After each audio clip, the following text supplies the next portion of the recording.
Bonjour, this is Steven. Alex and I didn't get a chance to make the minutes together this week, so I'm going to do the first half and he's going to finish up with the second half.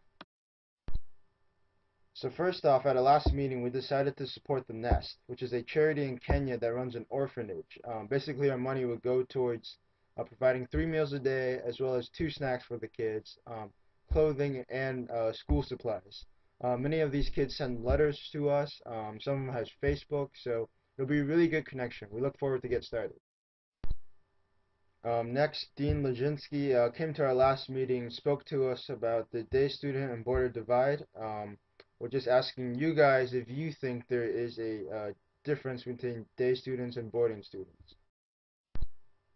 One question you might want to consider first is whether or not the majority of your close circle of friends are day students only, or if you have a good mix of day students and boarding students as your close friends.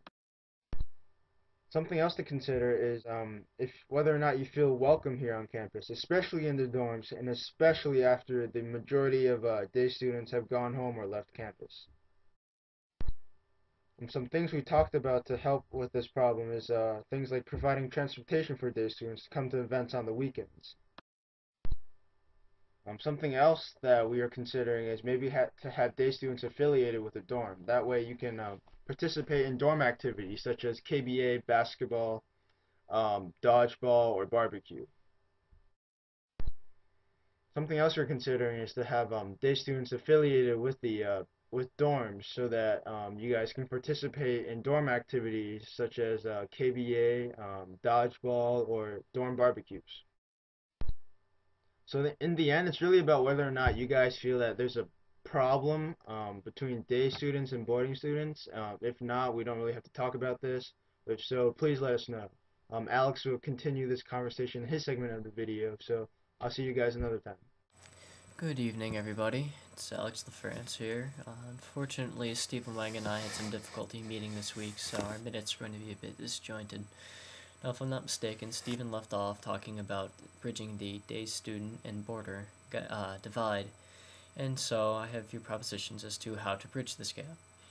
The student council has thought of a couple different ways, one of which would be a day student border barbecue, because, let's face it, who doesn't love food, and it definitely does bring people together.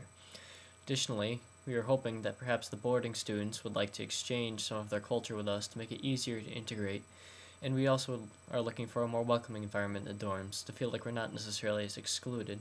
If you have any of these feelings, let us know, or if you share any other feelings, opinions, or other ideas about how to bridge the day student boarding gap, let us know.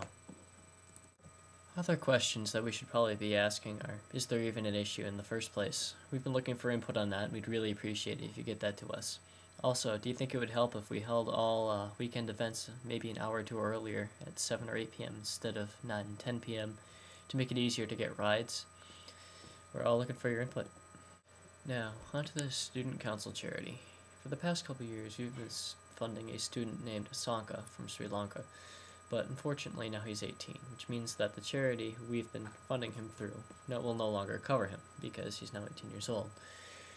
Student Council's recently voted. We are now going to fund an orphanage in Africa called The Nest, which is for young people whose parents have been arrested for some reason, and it cares for them, educates them, and provides a home for them in the meantime until their parents are free. In lieu of a student guest this week, since I'm recording this from my house, I figure I'll have another guest star, so you get to meet my cat. She is as thrilled to see you as you are to see her, as you can see by her face, and she would just love to say hello. This is my cat waving. Look how thrilled she is. And before she bites me, I'd like to bid you all a wonderful evening and a wonderful week. Enjoy.